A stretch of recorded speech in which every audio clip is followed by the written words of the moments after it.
जहन 4 अध्याय जीशु व समीरणिया स्त्री। जीशु जे जहनक अपेक्षा अधिक शिष्य करुअछंती व बाप्तिस्म देउअछंती। यद्यपि जीशु आपे बाप्तिस्म देउनथिले मात्र ताहांको शिष्य माने देउथिले। एहा फारुसी माने सुनिअछंती बोली जेतेबेले प्रभु जानिले सेतेबेले से जिहुदा प्रदेश परित्याग करी पुनर्बार गालिली की प्रस्थान कले। किंतु समीरण मध्य देई ताहांकु जीवाकु पड़िला। तेणु से जाई याकूब अपना पुत्र जोसेफंकु जेउ भूमिखंडक दान करिथिले सेथिर निकटवर्ती सुखार नामक समीरणर गोटे नगर रे पहुंचिले। सेही स्थान रे याकूबंक कूप थिला। अतएव जीशु पथश्रांत होइथिबारु सेही कूप निकट रे बसी पड़िले। सेतेबेले मध्याह्न होइथिला। आउ जणे समीरणिया स्त्री पानी काढ़िबा निमंते आसिला। जीशु ताहांकु कहिले मते पीबाकु दियो, कारण ताहांकर शिष्य माने खाद्य किणिबा निमंते नगर को जाइथिले। सेथिरे समीरणिया स्त्री ताहांकु कहिला, आपण जणे जिहुदी होई किपरि समीरणिया स्त्री जे मो हातरु पीबाकु मागु अछंती, कारण समीरणिया मानक सहित जिहुदी मानकर व्यवहार नाही। जीशु ताहांकु उत्तर देले, ईश्वरंक दान वो मते पीबाकु दियो बोली जे तुम्भकु कहुअछंती से किए, एहा जेबे जानी थांतो ताहा हेले तुम्भे ताहांकु मागी थांतो, आउ से तुम्भकु जीवंत जल देई थांते। सेही स्त्री लोक ताहांकु कहिला, महाशय जल काढ़िबा निमंते आपणଙ୍କ निकटरे कौनसी पात्र नाही, पुणी कूଅ तो गहीर, तेबे आपण केउठारु सेही जीवंत जल पाइअछंती। आंभमानंकर जेउ पितृपुरुष याकूब आंभमानंकु एही कूଅ देइथिले, आउ आपे पुणी तांको पुत्र माने व पशुपल एथिरु पान करिथिले, तांकोठारु कि आपण श्रेष्ठ। जीशु ताहांकु उत्तर देले, जे केही एही जल पान करे से पुनर्बार तृषित हेबो, किंतु मु जेउ जल देबी ताहा जे केही पान करिबो से केबे हे तृषार्त हेबो नाही, बरं मु ताहाकु जेउ जल देबी ताहा अनंत जीवनदायक जलर निर्झर स्वरूपे ताहाठारे उच्छिली उठिबो। स्त्री लोकटी ताहांकु कहिला, महाशय मते जेपरि शोष न लागे पुणी पानी काढ़िबा निमंते एते बाट एठाकु आसिबाकु न पड़े, एथि निमंते मते सेही जल दियंतु। जीशु ताहांकु कहिले, जाओ तुम्भ स्वामी की डाकी एठाकु आस। स्त्री लोकटी ताहांकु उत्तर देला, मोर स्वामी नाही। जीशु ताहांकु कहिले, मोहर स्वामी नाही, एहा तो ठीक कहिल, कारण तुम्भर 5 स्वामी थिले, आउ वर्तमान तुम्भ पाखरे जे अछि से तुम्भर स्वामी नुहे, एहा सत्य कहिअछ। स्त्री लोकटी ताहांकु कहिला, महाशय आपण जे जणे भाववादी एहा मु जानि पारु अछि। आंभमानक पितृपुरुष माने एही पर्वत रे उपासना कले, आउ आपण माने कहुअछंती जेउ स्थान रे उपासना करिबा उचित ताहा जेरुसालेम रे अछि। जीशु ताहांकु कहिले, आगो नारी मो कथा विश्वास कर, जेउ समय तुम्हे माने एही पर्वत रे किंबा जेरुसालेम रे पितांकर उपासना करिबो नाही, एपरि समय आसुअछि जहा तुम्हे माने जानो नाही ताहा उपासना करुथाओ, जहांकु तो आम्भे माने जानू ताहांकु उपासना करुथाओ, कारण परित्राण जिहुदी मानक मध्यरु आसे। किंतु जेउ समय सत्य उपासक माने आत्मारे ओ सत्यरे पितांको उपासना करिबे सेपरि समय आसुछि, पुणी वर्तमान सुधा उपस्थित, कारण पिता एही प्रकार उपासक चाहंती। ईश्वर आत्मा, पुणी जेउ माने ताहांकर उपासना करंती आत्मारे ओ सत्यरे उपासना करिबा सेमानकर उचित। स्त्री लोकटी ताहांकु कहिला, मसीह जाहांकु ख्रीष्ट कहंती से आसुअछंती बोली मु जाने, जेतेबेले से आसीबे से आंभमानंकु समस्त विषय जणाइबे। जीशु ताहांकु कहिले, तुम्भ सहित कथा कहुअछि जे मु सेही अटे।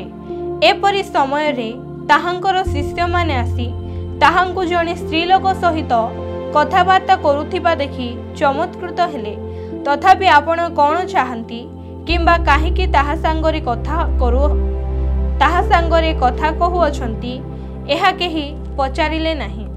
सेथिरे सेही स्त्री आपण जलपात्र थोई देई नगर को जाई लोकमानंकु कहिला आस जनंकु देखिबो। मु जहा जहा करियछि सेही सब से मते कहिले से के जानी ख्रीष्ट हेबे परा। एथिरे लोके नगररु बाहरी ताहांको निकटकू जीवाकू लागिले। इतिमध्यरे शिष्य माने ताहांकू अनुरोध करी कहिले हे गुरु भोजन करिबा हेउंतु। किंतु से सेमानकू कहिले तुम्हे माने जेउ खाद्य विषय जानु नाही भोजन करिबा निमंते मोहर एपरि खाद्य अछि। तेणु शिष्य माने परस्पर कहिबाकू लागिले केही ताहांकू खाद्य आनी देइछि परा। जीसु सेमानकू कहिले मोहर प्रेरणकर्तांको इच्छा साधन करिबा व ताहांकर कार्य समाप्त करिबा एहा ही मोहर खाद्य। शस्य काटिबाकू आहुरी 4 मास अछि एहा कि तुम्हे माने कहूना। देख मु तुम्भमानकू कहूअछि क्षेत्र गुड़िक प्रति दृष्टिपात कर सेही सब कटा जिबा निमंते पाची गलानी। एबे सुधा कटाली मूल पाउअछि व अनंत जीवन निमंते फल संग्रह करुअछि। जेपरि बुणाली व कटाली उभय मिली आनंद करंती कारण जणे बुणे व अन्य जण काटे। एही कथा ए संबंधरे सत्य। तुम्हे माने जहा निमंते परिश्रम करिना हो ताहा काटिबा पाई मु तुम्भमानंकु पठाइली। अन्य माने परिश्रम करिअछंती आउ तुम्हे माने सेमानंको परिश्रमर फल पाउअछ। मु जहा जहा करिअछि सेही सब से मते कहिबे बोली जेउ स्त्री लोक साक्ष्य देइथिला ताहार कथा हेतु सेही नगरर समीरणीय मानंक मध्यरु अनेक ताहांक ठारे विश्वास कले। अतएव सेही समीरणीय माने ताहांको निकटको आसी सेमानंको सहित रहिबा निमंते ताहांको अनुरोध कले। आउ से 2 दिन से स्थान रे रहिले। पुणी ताहांको वाक्य हेतु आहुरी अनेक लोक विश्वास कले। आउ से माने सेही स्त्री लोकंकु कहिले एबे तुम्भ कथा हेतु आम्भे माने विश्वास करूनाहु कारण आम्भे माने निजे निजे शुणियछु। पुणी ए जे प्रकृत रे जगतर त्राणकर्ता एहा आम्भे माने जानियछु। राजकर्मचारी पुत्रंक सुस्थता। सेही 2 दिन परे से सेठारु बाहरी गालिली की गले कारण भाववादी स्वदेश रे आदर पांती नाही बोली जीशु आपे साक्ष्य देले। पुणी से गालिली के आसंते पर्व समय रे से जेरुसालेम रे जहा जहा करिथिले सेही सबु देखिथिबारु गालिलीय माने ताहांकु ग्रहण कले जेणु से माने मध्य पर्व को जाइथिले। एथि मध्यरे गालिलीर जेउ काना नगर रे से जल को द्राक्षारस करिथिले से स्थान को से पुनर्बार गले। आउ जणे राजकर्मचारी थिले तांको पुत्र कफरनाहुम रे पीड़ित थिला। जीशु जिहुदा प्रदेश रु गालिली की बाहरी आसिअछंती एहा सुनी से ताहांको निकट को जाई से जेपरि आसी तांको पुत्र को सुस्थ करंती एथिपाई ताहांको अनुरोध करिबाकू लागिले कारण से मृतवत होइथिला।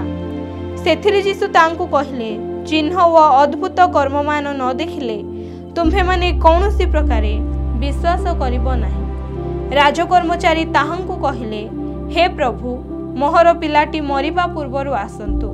जीशु तांको कहिले जाओ तुम्हर पुओ बंचिलानी। जीशु सेही व्यक्ति के जेउ वाक्य कहिले से ताहा विश्वास करी चली गले। जीशु तांको कहिले जाओ तुम्हर पुओ बंचिलानी। जीशु सेही व्यक्ति के जेउ वाक्य कहिले से ताहा विश्वास करी चली गले। पुणी से जाऊ जाऊ तांको दास माने तांको भेटी तांकर पुत्र बंचिलानी बोली कहिले। तेणु केउ दंडरे ताहार उपशम हेला ताहा से सेमानंकु पचारिले। सेथिरे सेमाने तांको कहिले काली 7टा बेले ताहांकु ज्वर छाड़ी गला। एथिरे पिता बुझिले जे जीशु जेउ दंडरे तुम्भर पुत्र बंचिलानी बोली तांको कहिथिले ठीक सेही दंडरे एहा घटिथिला। आउ से आपे ओ तांको समस्त परिवार विश्वास कले। जिहुदारु पुनर्बार गालिली के आसी जीशु एही द्वितीय आश्चर्य कर्म साधन कले। जहन 5 अध्याय 38 वर्षर रोगीर सुस्थता। एथि उतारे जिहुदी मानकर गोटे पर्व पड़िला। आउ जीसु जेरुसालेम को यात्रा कले। जेरुसालेमर मेषद्वार निकटरे गोटे पुष्करणी अछि। एब्री भाषा रे ताहाको बेतसदा बोली कहती। ताहार 5टी मंडप, सेगुड़िकरे अनेक अनेक पीड़ित, अंध, खंज व शुष्कांग पड़ी रहुथिले। से माने जल संचलन अपेक्षा रहुथिले, कारण कौनसी समय रे प्रभुंकर जणे दूत पुष्करणी रे अवतरण करी जल कंपाउथिले। आउ जल कंपिला परे जे केही प्रथम रे सेथिरे प्रवेश करुथिला से जे कौनसी रोगरे आक्रांत होइथिले सुधा सुस्थ हेउथिला। सेठारे 38 वर्षावधि रोगग्रस्त जणे लोक थिला। जीसु तांको पड़ी रहिथिबा देखि सेठारे 38 वर्षावधि रोगग्रस्त जणे लोक थिला। जीसु तांको पड़ी रहिथिबा देखि बहुकालर रोगी बोली जानी तांको पचारिले, तुम्भे कोन सुस्थ हेबाकू इच्छा करूअछ? रोगीटी ताहांकू उत्तर देला, महाशय, जल कंपिबा समय रे मते पोखरी भितर को घेनी जीवा पाई मोहर केही नाही। आउ मु जाऊ जाऊ अन्य जणे मो आगरू पसी जाए। जीसु ताकू कहिले, उठ, तुम्भर खटिया घेनी चाल। सेही क्षणी से लोकटी सुस्थ हेला व आपणार खटिया घेनी चालिबाकू लागिला। से दिन विश्राम बार थिला। अतएव जिहुदी माने सुस्थ होइथिबा लोकंकू कहिबाकू लागिले, आज विश्राम बार, खटिया बही नहीं जीवा तुम्भर विधिसंगत नुहे। किंतु से सेमानकू उत्तर देला, जे मते सुस्थ कले से मते कहिले, तुम्भर खटिया घेनी चाल। से माने तांकू पचारिले, तुम्भर खटिया घेनी चाल बोली जे तुम्भकू कहिला से लोक किए? किंतु से किए ताहा सेही सुस्थ होइथिबा लोक जानि नथिला, कारण से स्थान रे बहुत लोक थिबारु जीसु अगोचर रे चाली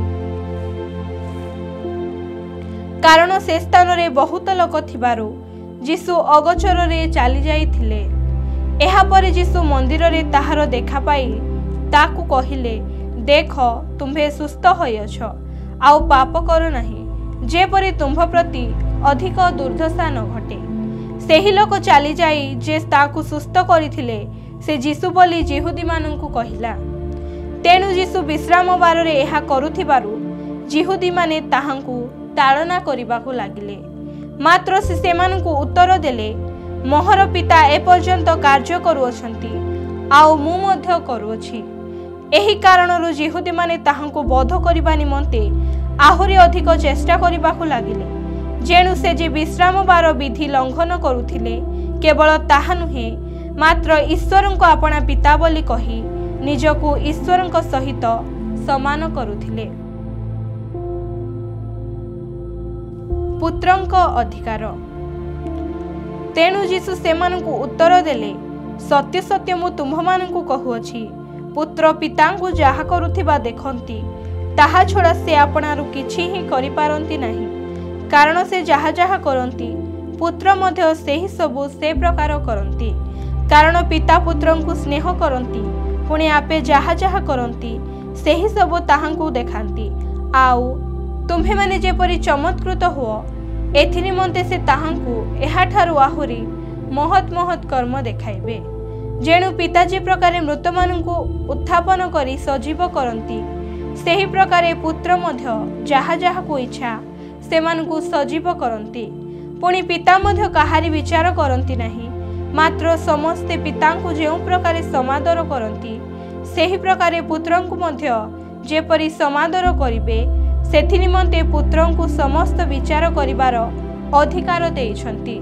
जे पुत्रंकू समादर करे नाही, से ताहांकर प्रेरणकर्ता पितांकू मध्य समादर करे नाही। सत्य सत्य मु तुम्भमानंकू कहुअछि, जे मोहर वाक्य शुणी मोहर प्रेरणकर्तांकू विश्वास करे, से अनंत जीवन प्राप्त होइअछि। पुणी से विचारित न होई बरं मृत्यु को अतिक्रम करी जीवन रे प्रवेश करिअछि। सत्य सत्य मु तुम्भमानंकू कहुअछि, जेउ समय मृत माने ईश्वरंकर पुत्रंक स्वर शुणिबे ओ जेउ माने शुणिबे से माने सजीव हेबे।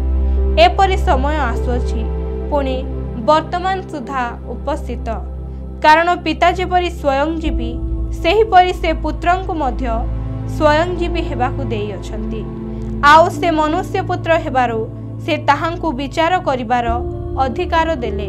एथिरे चमत्कृत हुओ नाही, कारण जेउ समय समाधिस्थ समस्ते ताहांकर स्वर शुणिबे एवं जेउ माने सत्कर्म करिअछंती से माने जीवनर पुनरुत्थान निमंते व जेउ माने असत्कर्म करिअछंती से माने दंडर पुनरुत्थान निमंते बाहर होई आसिबे। एपरि समय आसुअछि। यीशुଙ୍କ सपक्षरे साक्ष्य। मु आपणारु किछि करि पारि नाही, मु जेपरि शुणे सेहि परि विचार करे, आउ मोहर विचार यथार्थ, कारण मु आपणार इच्छा साधन करिबाकु चेष्टा न करी मोहर प्रेरणकर्तांको इच्छा साधन करिबाकु चेष्टा करे। जदि मु निज विषय साक्ष्य दिए ताहा हेले मोहर साक्ष्य सत्य नुहे। मो विषय जे साक्ष्य दियंती से आउ जणे, पुणी मो विषय ताहांकर साक्ष्य जे सत्य ताहा मु जाने। तुम्हे माने जहनंक निकटकू लोक पठाई अछ व से सत्य सपक्षरे साक्ष्य देई अछंती, किंतु मु मनुष्य ठारो साक्ष्य ग्रहण करे नाही, बरंच तुम्हे माने जेपरि परित्राण प्राप्त हुओ सेथिपाई एही सबु कहुअछि। से ज्वलंत व तेजमय प्रदीप थिले, आउ तुम्हे माने अल्प काल ताहांको ज्योतिरे उल्लास करिबा निमंते इच्छुक हेल, किंतु जहनंकर साक्ष्य अपेक्षा मोहर गुरुतर साक्ष्य अछि। कारण पिता मते जे कार्य समाप्त करबाकू देई अछंती, जे समस्त कर्म मु करूअछि पिता मते प्रेरण करिअछंती बोली सेही सबु मो विषय साक्ष्य देउअछि। आउ जेउ पिता मते प्रेरण कले से मो विषय साक्ष्य देई अछंती। तुम्हे माने केबे हे ताहांकर स्वर शुणी नाह बा ताहांकर आकार देखि नाह, पुणी ताहांको वाक्य तुम्भमानंको अंतररे स्थान पाई नाही, कारण से जाहांको प्रेरण कले ताहांको तुम्हे माने विश्वास करूनाह। तुम्हे माने धर्मशास्त्र अनुसंधान करूअछ, कारण सेथिरे अनंत जीवन प्राप्त होइअछ बोली मने करूअछ, आउ सेही धर्मशास्त्र मो विषय साक्ष्य देउअछि। किंतु तुम्हे माने जीवन प्राप्त हेबा निमंते मो निकटकू आसिबाकू इच्छा करूनाह। मु मनुष्य मानंक ठारू गौरव ग्रहण करे नाही, मात्र मु तुम्भमानंकू जानिअछि तुम्भमानंक अंतररे ईश्वरंक प्रेम नाही। मु मोहर पितांक नामरे आसिअछि, आउ तुम्हे माने तो मते ग्रहण करूनाह। अन्य जणे जदि निज नामरे आसिबो तेबे तुम्हे माने ताहाकू ग्रहण करिबो। तुम्हे माने किपरि विश्वास करिपार? तुम्हे माने तो परस्पर ठारू गौरव ग्रहण करूअछ, पुणी एकमात्र ईश्वरंक ठारू जे गौरव ताहा पाइबा पाई चेष्टा करूनाह। मु जे पितांक छामुरे तुम्भमानंक विरुद्धरे अभियोग करिबी एहा मने कर नाही। जेउ मसांक ठारे तुम्हे माने भरोसा रखिअछ से तुम्भमानंक विरुद्धरे अभियोग करिअछंती, से तुम्भमानंक विरुद्धरे अभियोग करूअछंती। कारण तुम्हे माने जदि मसांकु विश्वास करंत तेबे मते विश्वास करंत, जेणु से मो विषय लेखि अछंती। किंतु तुम्हे माने जदि ताहांको लिखित वाक्य विश्वास करूनाह तेबे किपरि मोहर वाक्य विश्वास करिबो। जहन 6 अध्याय 5 माछ। एथि उतारी यीशु गालिली समुद्रर अर्थात तिबिरियास समुद्रर आरपारिकी गले। आउ से रोगी मानक प्रति जे आश्चर्य कर्म करुथिले सेही सबु देखि बहु संख्यक लोक ताहांको पश्चात गमन करिबाकू लागिले। सेथिरे यीशु पर्वत उपरकू जाई आपणा शिष्य मानक सहित सेठारे बसिले। सेतेबेले यहूदी मानकर निस्तार पर्व निकटवर्ती थिला।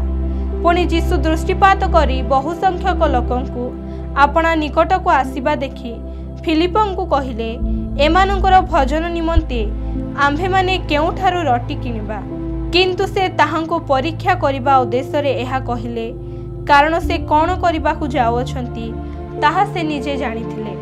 फिलिप ताहांको उत्तर देले, प्रत्येक जन टिके पाइबा पाई एमानंको निमंते 100 टंकार रोटी यथेष्ट नुहे। सिमोन पीतरंकर भ्राता आंद्रिय नामक ताहांको शिष्य मानक मध्यरु जणे ताहांको कहिले, एठारे जणे बालक अछि, ताहा पाखरे जबर 5 रोटी व 2टी भजा माछ अछि, किंतु एते लोकंक पाई ताहा कोन हेबो? यीशु कहिले लोकमानंकु बसाओ। से स्थान रे बहुत घास थिला, तेणु संख्यारे प्राय 5000 पुरुष बसिले। सेथिरे यीशु सेही रोटी घेनी धन्यवाद देई बसिथिबा लोकमानंकु ताहा बांटी देले। सेही प्रकारे माछ मध्य बांटी देले। सेमाने जेते चाहिले सेते देले। आउ सेमाने परितृप्त हुअन्ते से आपणा शिष्य मानंकु कहिले, जेपरि किछि नष्ट न हुए एथि निमंते बलिथिबा भंगा खंड गुड़िक एकाठी कर। सेथिरे सेमाने सेही सबु एकाठी कले।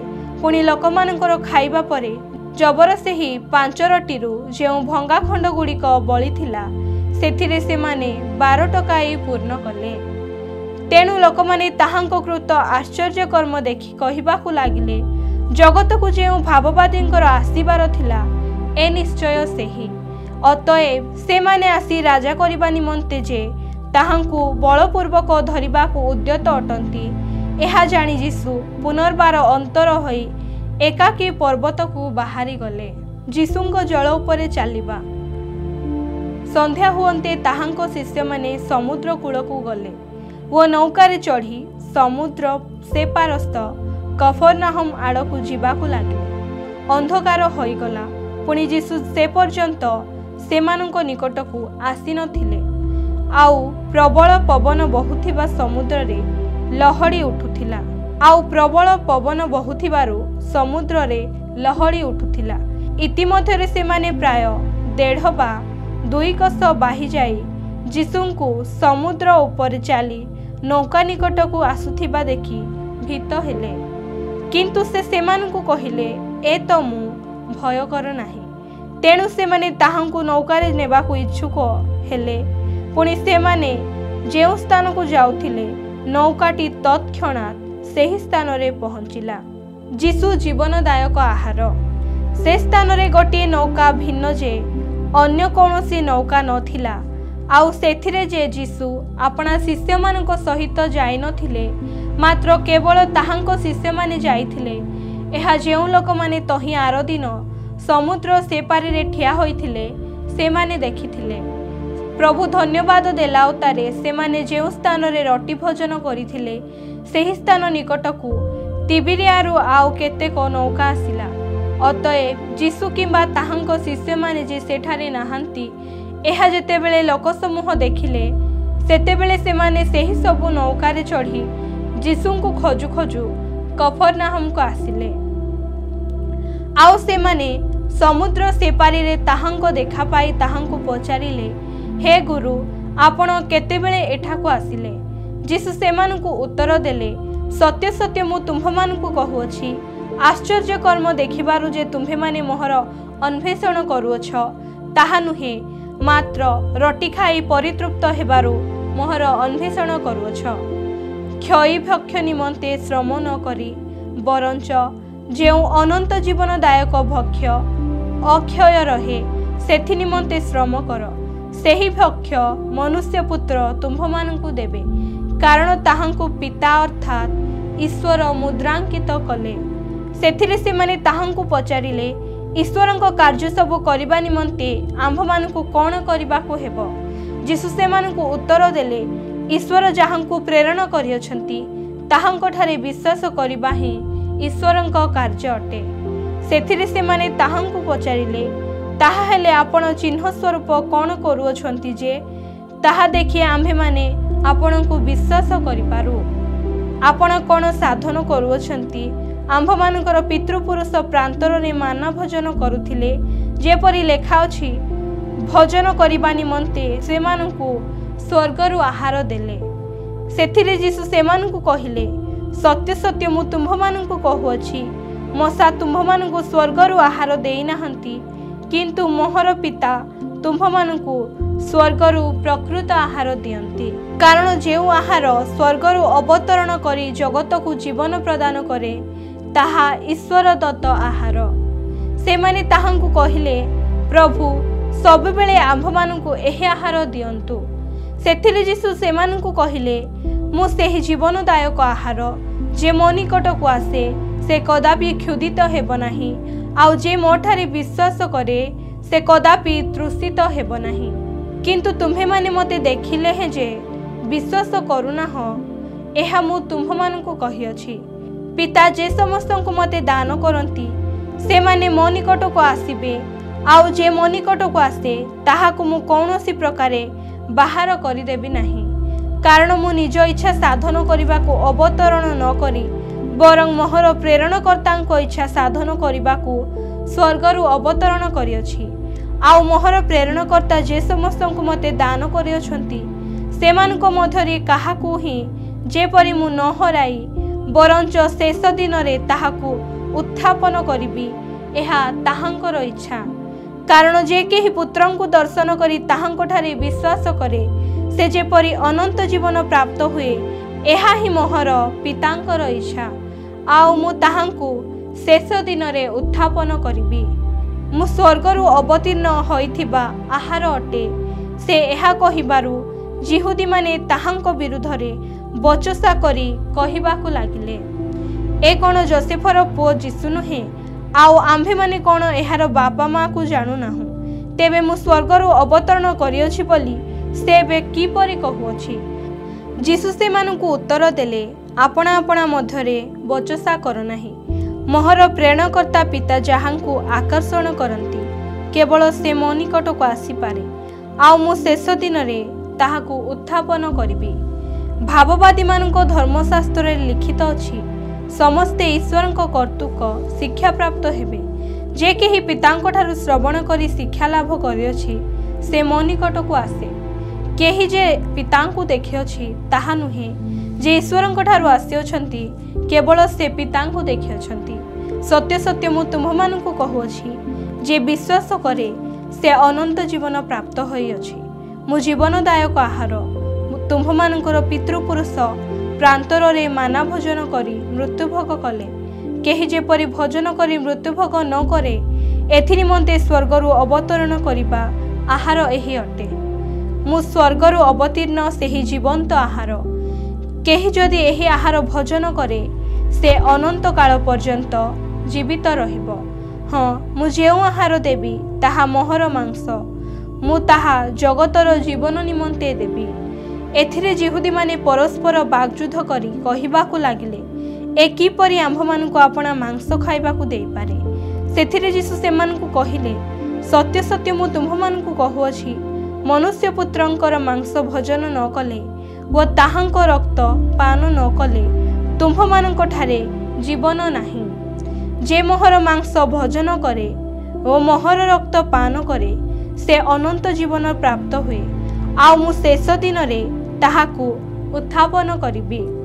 କାରଣ ମୋହର ମାଂସ ପ୍ରକୃତ ଖାଦ୍ୟ ଓ ମୋହର ରକ୍ତ ପ୍ରକୃତ ପେୟ।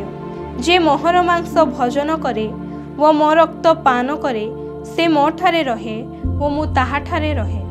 ଜୀବନ୍ତ ପିତା ଯେପରି ମୋତେ ପ୍ରେରଣ କଲେ ଓ ମୁଁ ପିତାଙ୍କ ହେତୁରୁ ଜୀବିତ ଥାଏ, ସେହିପରି ଯେ ମୋତେ ଭୋଜନ କରେ ସେ ମଧ୍ୟ ମୋ ହେତୁ ଜୀବିତ ରହିବ।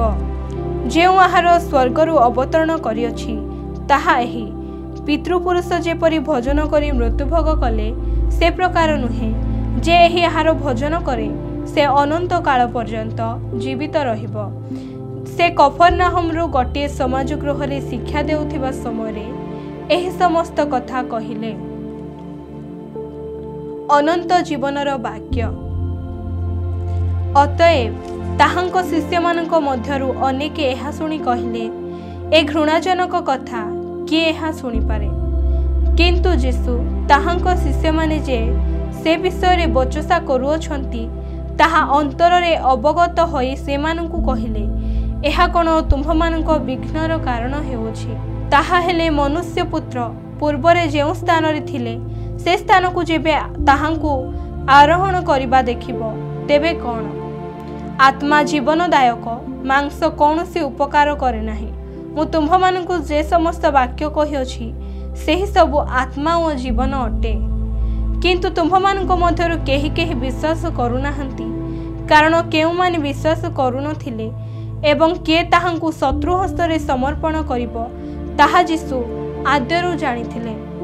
ଆଉ ସେ କହିଲେ, ଏହି ହେତୁ ମୁଁ ତୁମ୍ଭମାନଙ୍କୁ କହିଅଛି, ପିତାଙ୍କ ଠାରୁ ଅନୁଗ୍ରହ ଦତ୍ତ ନ ହେଲେ କେହି ମୋ ନିକଟକୁ ଆସିପାରେ ନାହିଁ। ସେହି ସମୟ ଠାରୁ ତାହାଙ୍କ ଶିଷ୍ୟମାନଙ୍କ ମଧ୍ୟରୁ ଅନେକେ ବିମୁଖ ହୋଇ ବାହାରି ଗଲେ। ପୁଣି ତାହାଙ୍କ ସାଙ୍ଗରେ ଆଉ ଗମନାଗମନ କଲେ ନାହିଁ। ସେଥିରେ ଯୀଶୁ ଦ୍ୱାଦଶଙ୍କୁ ପଚାରିଲେ, ତୁମ୍ଭେମାନେ ମଧ୍ୟ କ'ଣ ଚାଲିଯିବାକୁ ଇଚ୍ଛା କରୁଅଛ? ସିମୋନ ପିତର ତାହାଙ୍କୁ ଉତ୍ତର ଦେଲେ, ପ୍ରଭୁ, କାହା ପାଖକୁ ଯିବା? ଆପଣଙ୍କ ପାଖରେ ଅନନ୍ତ ଜୀବନର ବାକ୍ୟ ଅଛି। ଆଉ ଆପଣ ଯେ ଈଶ୍ୱରଙ୍କର ସେହି ପବିତ୍ର ପୁରୁଷ, ଏହା ଆମ୍ଭେମାନେ ବିଶ୍ୱାସ କରିଅଛୁ ଓ ଜାଣିଅଛୁ। ଯୀଶୁ ସେମାନଙ୍କୁ ଉତ୍ତର ଦେଲେ, ମୁଁ କ'ଣ ତୁମ୍ଭ ଦ୍ୱାଦଶଙ୍କୁ ମନୋନୀତ କରିନାହିଁ? ଆଉ ତୁମ୍ଭମାନଙ୍କ ମଧ୍ୟରୁ ଜଣେ ଶୟତାନ। ସେ ଇସ୍କାରିଓତ୍ୟ ସିମୋନର ପୁତ୍ର ଯିହୁଦାକୁ ଲକ୍ଷ୍ୟ କରି ଏହା କହିଲେ, କାରଣ ସେ ଦ୍ୱାଦଶଙ୍କ ମଧ୍ୟରେ ଜଣେ, ଆଉ ସେ ତାହାଙ୍କୁ ଶତ୍ରୁ ହସ୍ତରେ ସମର୍ପଣ କରିବାକୁ ଯାଉଥିଲା।